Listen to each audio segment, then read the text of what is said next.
अस्सलाम वालेकुम दोस्तों। ये है यूटीवी हॉरर स्टोरीज और मैं हूँ जरिश मलिक। आज की कहानी बिल्कुल सच्ची कहानी है जो हमने एक रूहानी पेशवा से इस शर्त पर ली है कि उनका नाम जाहिर ना किया जाए।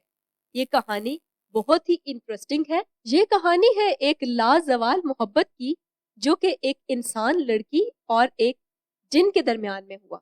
तो आइए कहानी शुरू करते हैं और कहानी सुनते हैं कहानी भेजने वाले की जुबान। अमलियात की वजह से जिंदगी में अजीबोगरीब वाकयात देखने और सुनने को मिलते रहते हैं। कुछ अरसा पहले की बात है कि मुझे एक जानने वाले की फोन कॉल आई कि मेरे बेटे जिसकी मंगनी कुछ दिन पहले साथ वाले शहर में की है, उसने आपका जिक्र किया है अपने ससुराल में कि उनके घर में कोई मसला है, तो मैं आपको लेने के लिए आया हूँ। तो मैंने जाने की हामी भर ली। अगले दिन अलग सुबह मुकर्ररा वक्त पर गाड़ी लेकर वो लोग आ गए। मैं तैयार बैठा था। अल्लाह का नाम लेकर हमने अपना सफर शुरू किया। सफर शुरू होते ही हाल अहवाल के बाद वो कहने लगे कि मसला ये है कि मेरी बहू की बड़ी बहन है, काफी सालों से उसे आसेब है, हम उसी के लिए जा रहे हैं। मैंने पूछा कि इसे आसेब है ये आप कैसे जानते हैं? तो वो बोले कि ना तो वो खाना खाती है, ना किसी से मिलती है, अलग अपने कमरे में खुद को बंद रखती है। खैर बातें सुनकर मुझे ऐसा कुछ नहीं लगा था कि मरीजा को आसेब है, और अक्सर ऐसा होता है कि मरीज जानबूझकर घर वालों को तंग करते रहते हैं। ऐसे मरीजों के ड्रामे और इनके घर वालों की मजबूरी से जाली आमिल और पीर बहुत फायदा उठाते हैं।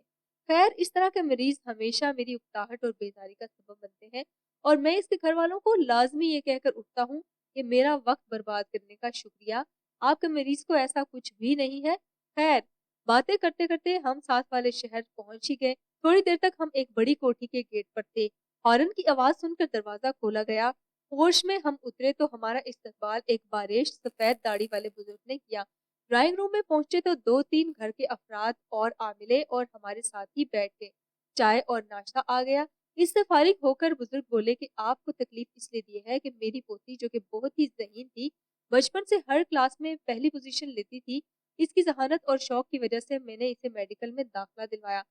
बहुत ज्यादा खुश थी और दिल लगाकर पढ़ रही थी। मेडिकल के तीसरे साल इसे चंद दिन की छुट्टियां थी और वो बहुत खुश खुश वापस आई थी। मगर चंद दिन गुजरने के बाद आहिस्ता आहिस्ता हम सब ने महसूस किया कि वो खामोश रहने लगी है।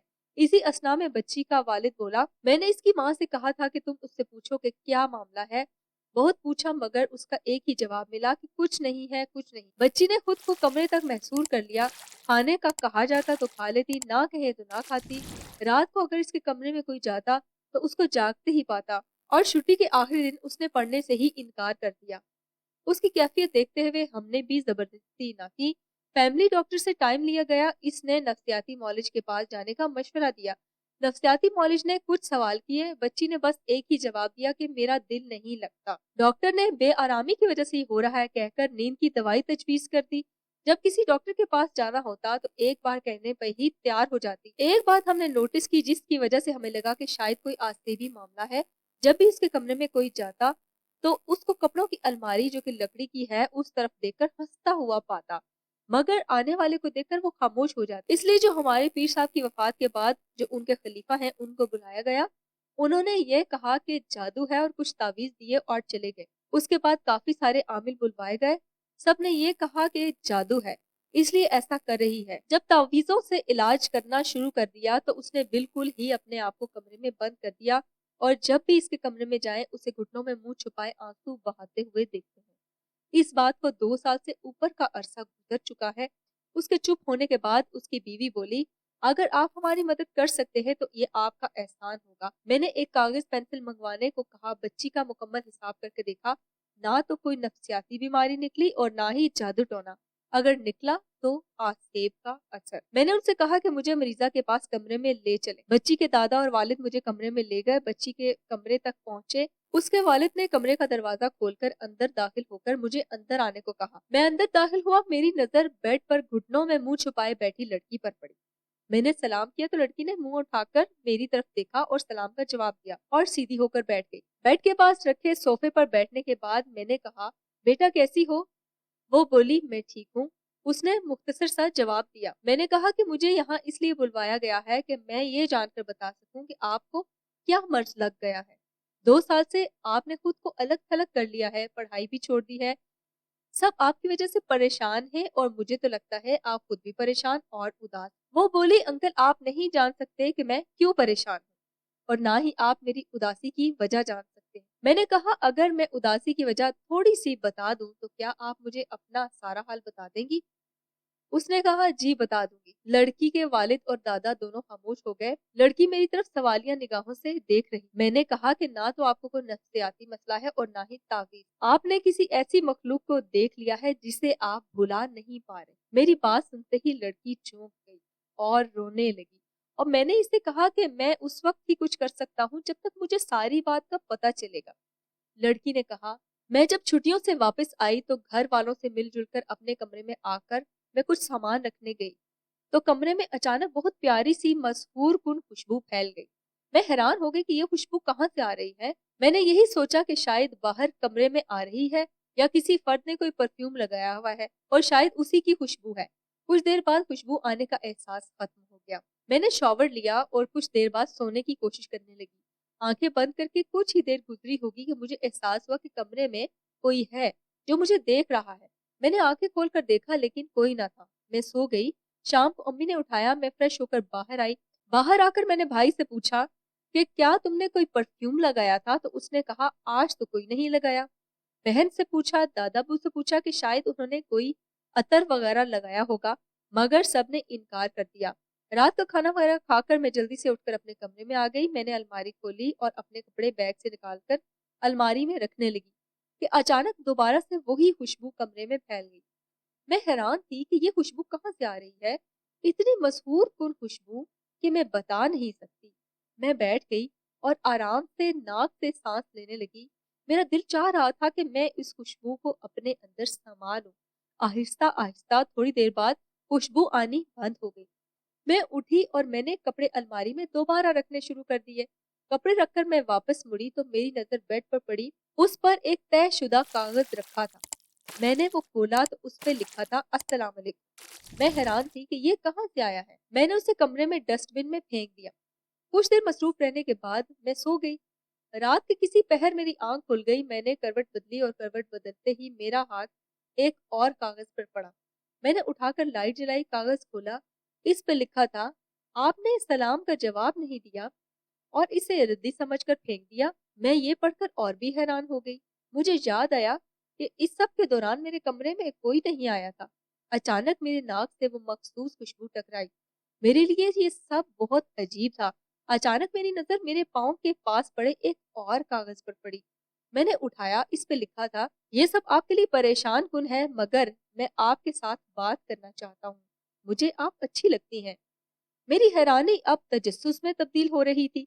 मेरी जगह कोई और होता तो शायद कब का कमरे से डरकर भाग चुका होता, मगर वो खुशबू मेरे दिलो दिमाग को मसहूर कर रही कि मुझे खौफ का एहसास तक ना था। मैंने कहा, आप कौन हैं? मेरा इतना कहना था कि एक कागज मेरी झोली में आ गिरा। इस पर लिखा था, आपका चाहने वाला। मैंने कहा, मेरे सामने आओ। एक और कागज मेरी झोली में आ गिरा जिस पे लिखा था, नहीं आ सकता। मुख्तसर ये कि मेरी और उसकी बकिया रात इस तरह बातें होती रहीं और इसका कहना था कि वो एक जिन है और उसे मेरी आंखें और बाल बहुत प्यारे लगते हैं। जब सुबह हुई तो वो ये कहकर चला गया कि मैं जल्दी वापस आता हूँ। जो ही वो गया उसके साथ ही वो खुशबू भी चली गई और मुझे यूं लगा जैसे मैं अकेली रह गई हूँ। फिर 2 दिन तक वो नहीं आया। उन दिनों मैं बहुत बेचैन रहने लगी। जब 2 दिन बाद मेरे कमरे में वही खुशबू फैली तो मुझे यूं लगा जैसे मुझे कुल कायनात की खुशियां मिल गई। मैं जब भी बोलती, सवाल करती, उसका जवाब मुझे कागज पर लिखा मिल जाता। मेरी एक ही तकरार होती, मैं तुम्हें देखना चाहती, और उसका एक ही जवाब होता कि ये मुमकिन नहीं। मैं इस दौरान कमरे तक ही महदूद रह गई थी। जब वो मौजूद होता तो मैं कमरे को बंद कर देती। वो जब चला जाता तो उसकी बातों और यादों में खोई रहती। जब उसको कोई कागज मिलता, उससे पहले वाला कागज गायब हो जाता। एक दिन मुझे कागज पर लिखा मिला कि तुम्हारे घर वाले तुम्हारे कमरे तक महदूद हो जाने की वजह से परेशान है और तुम्हें डॉक्टर के पास ले जाना चाहते हैं। वो तुम्हारा जो भी इलाज करवाएं खामोशी से करवा लेना। मैंने हामी भर ली। एक दिन मैंने उसको कहा कि तुम्हें मेरी कसम, अब तुम मेरे सामने आ जाओ। उसने कहा कि अगर मैंने ऐसा किया तो 2 मुश्किलें बन जाएंगी। मेरे खानदान वालों को पता चल जाएगा कि मैं तुम्हारे सामने जाहिर हुआ हूँ। मेरे लिए पाबंदियां बढ़ जाएंगी और दूसरी मुश्किल यूं कि तुम अभी मुझे भूल नहीं सकती। अगर तुमने मुझे देख लिया तो फिर तो सारी जिंदगी भुला नहीं पाओ। ये जवाब मैंने पढ़ तो लिया, लेकिन फिर भी मैं इसी बात पर अड़ी रही कि मुझे तुम्हें देखना है। उसने कहा, अच्छा चलो ठीक है, तुम आंखें बंद करो। मैंने खुशी से आंखें बंद कर ली। मेरे कानों में इंतहाई दबदबे वाली भारी सी आवाज आई कि आंखें खोलो। मैंने धड़कते दिल के साथ आंखें खोली। मेरी आंखें खुली की खुली रह गईं। मेरा दिल चाह रहा था कि ये वक्त रुक जाए, ये लम्हा कैद हो जाए। इतना खूबसूरत नौजवान मैंने जिंदगी में पहले कभी नहीं देखा था, और मैं आपको कैसे बताऊं कि मैं बयान करने से भी कासिर हूँ। उसी लम्हे कुछ अजीब सा हुआ। मेरे कमरे में धुआं भरना शुरू हो गया। मैंने उसके चेहरे पर बेहद परेशानी देखी और अचानक वो मेरी नजरों से गायब हो गया। मैं परेशानी और अफसुर्दगी से इधर उधर देखने लगी, लेकिन वो जा चुका था। धुआं भी अचानक से गायब हो गया। इस वाक़े के कई दिन तक हमारा कोई राब्ता ना हो सका। मेरी तो मानो जैसे दुनिया ही लुट गई। मैंने खुद को कमरे में बिल्कुल बंद कर दिया। मैं अपनी नादानी पर रोती रही कि उसने कहा भी था कि वो मेरे सामने नहीं आ सकता, लेकिन मैंने ही उसे मजबूर किया कि वो मुझे अपना आप दिखाए। मैंने घर वालों को कॉलेज जाने से भी मना कर दिया।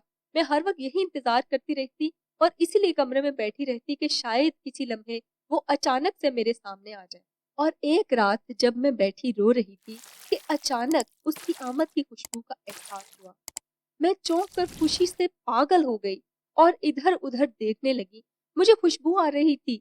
मैं उसका नाम पुकारने लगी, मगर कोई जवाब नहीं मिल रहा था। कई मिनट गुजरने के बाद अब मेरी खुशी बेचैनी और परेशानी में बदल चुकी थी। मैं काफी देर उसका नाम ले लेकर पुकारती रही, मगर जवाब ना मिला। अचानक खुशबू का एहसास कम हो गया। खुशबू आ तो रही थी, मगर बहुत कम।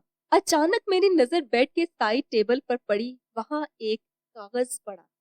मैंने जल्दी से कागज उठाकर खोला। उस पर लिखा था, मैंने तुमसे कहा था ना कि मैं तुम्हारे सामने नहीं आ सकता, इससे मेरी परेशानियां बढ़ जाएंगी।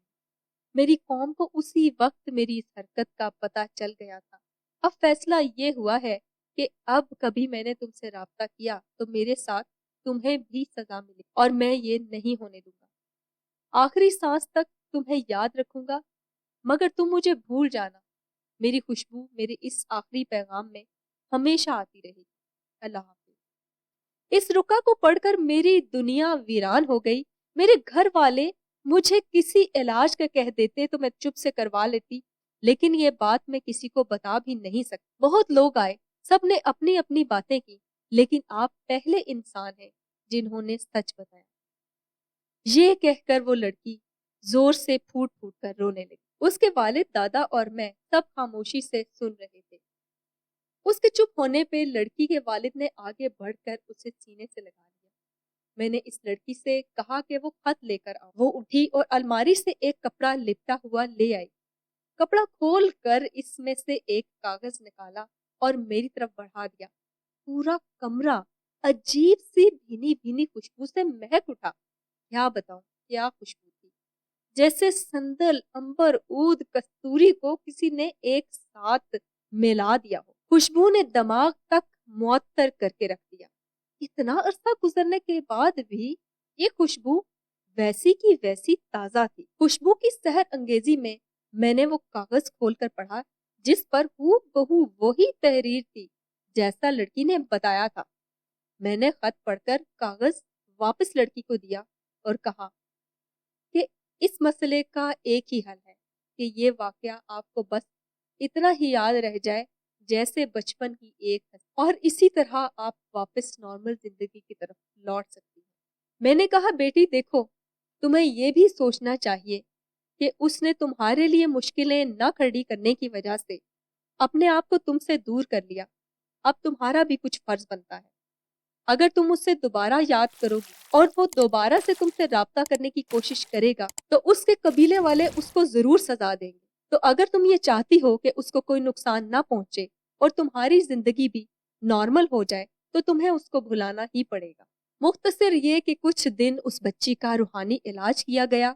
अल्लाह पाक का करम हुआ, बच्ची की तबीयत आहिस्ता आहिस्ता ठीक होती गई। कुछ वाकया सबके सामने बयान करने की वजह से उसके दिल का बोझ भी हल्का हो चुका था। इस वाकये के कुछ हफ्ते के बाद बच्ची की कॉल आई। उसने कहा कि मैं आज अपने अब्बू के साथ नहर पर जाकर वो खत बहा आई हूँ। मुझे ये सुनकर बेहद खुशी हुई। अब उस लड़की की शादी हो चुकी है और वो अपने खावंद के साथ बहुत खुश है। लेकिन एक बात जो मुझे भी नहीं भूलती वो ये कि वो खुशबू मैं आज तक भुला नहीं पाया। तो दोस्तों, ये थी आज की कहानी।